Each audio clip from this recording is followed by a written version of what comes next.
one of the best players in the world. Next, Ronaldo's technique is tested as scientists dissect his most formidable weapon, the one that goalkeepers fear most, his free kick.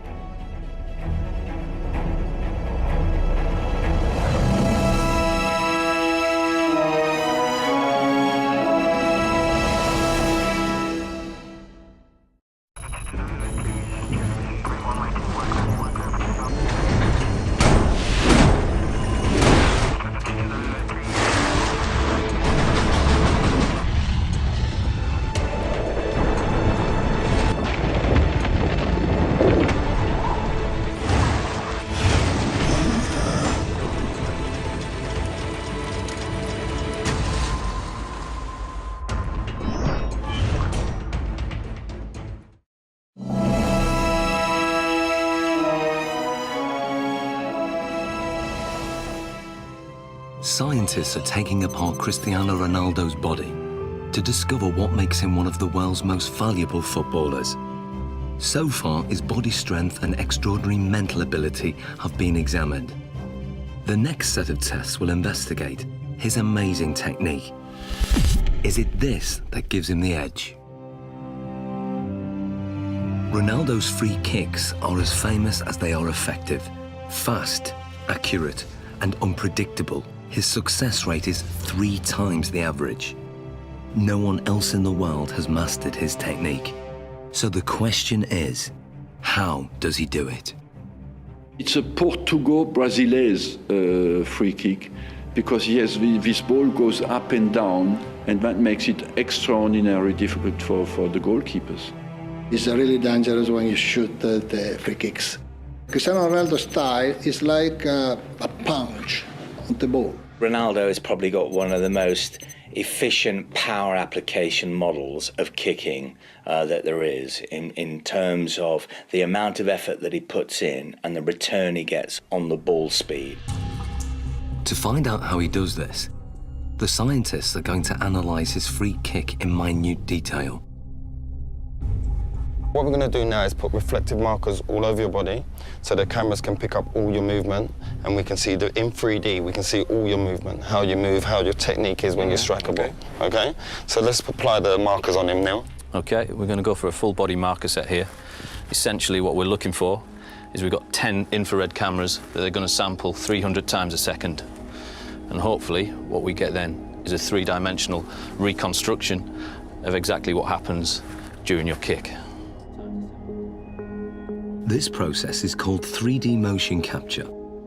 It's what video game animators use, but this is the first time it's been used to analyse Ronaldo's free kick. The most important bits, of course, are going to be on the leg, so we can then identify just how fast his leg is travelling. So we put these clusters on this part here, stick this down. So that's for the joint. Yeah. How often will you do free kick practices in terms of practicing your technique? Depends, 1 time per week. Once a week? You just do it after training, just repeat it? Yeah. 25 balls, 30. 20, 35 balls? Yeah.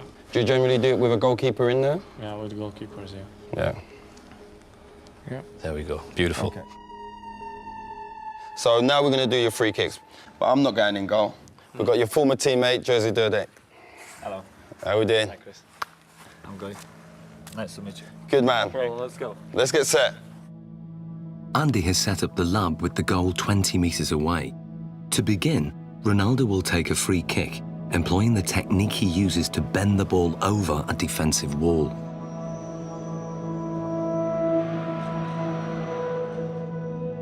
Okay, Ronaldo, and play.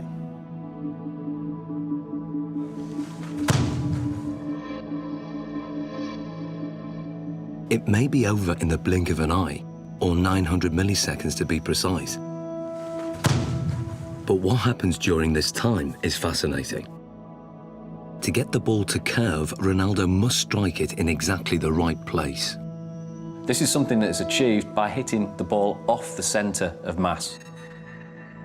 So we're hitting it almost to the side of the ball and using the inside of our foot to wrap around that ball and generate spin. Once we've generated the spin, This creates a difference in pressure between the inside of the ball and the outside of the ball, and will tend to push the ball towards the direction of low pressure.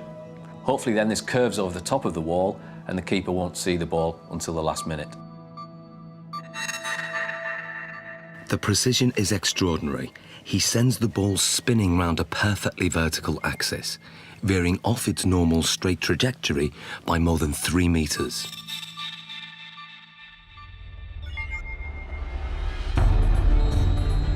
But perhaps what Ronaldo's most famous for is his devastating power kick, or knuckleball. If we then take a look at the way Cristiano hits his knuckleball, this is a free kick where very little spin is imparted to the ball. Play.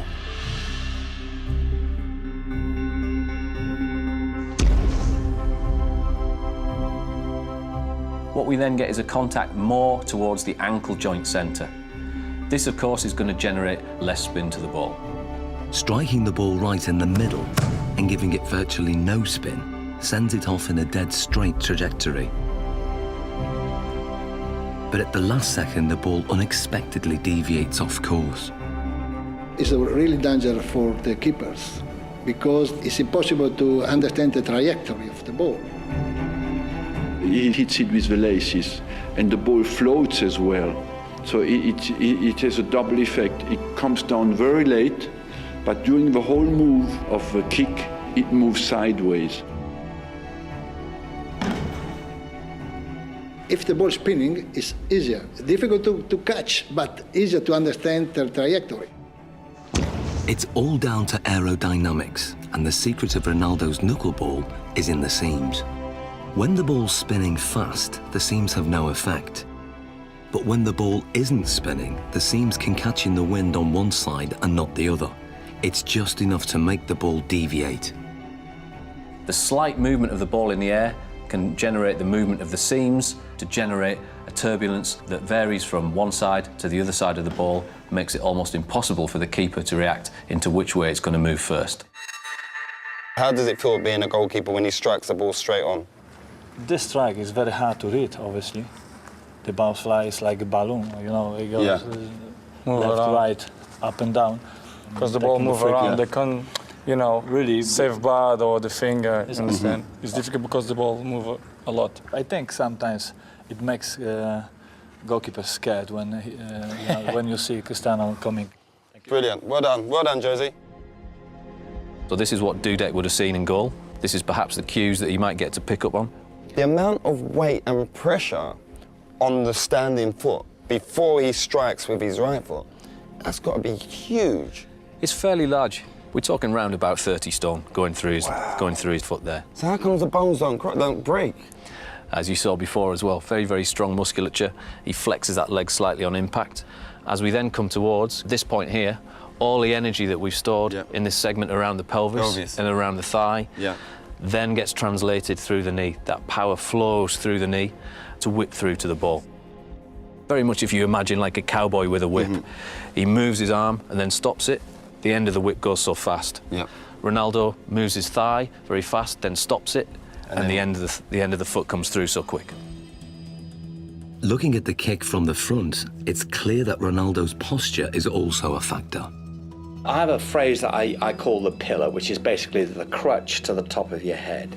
If that pillar is straight, and it is with Ronaldo, particularly on his spot kicking, and his legs are an extension of that line, even though you might tilt it on its side, okay, there is still that flexion type of movement. Couple that with the fact that his body moves through the ball, you've got a pretty potent power model there. But just how much speed does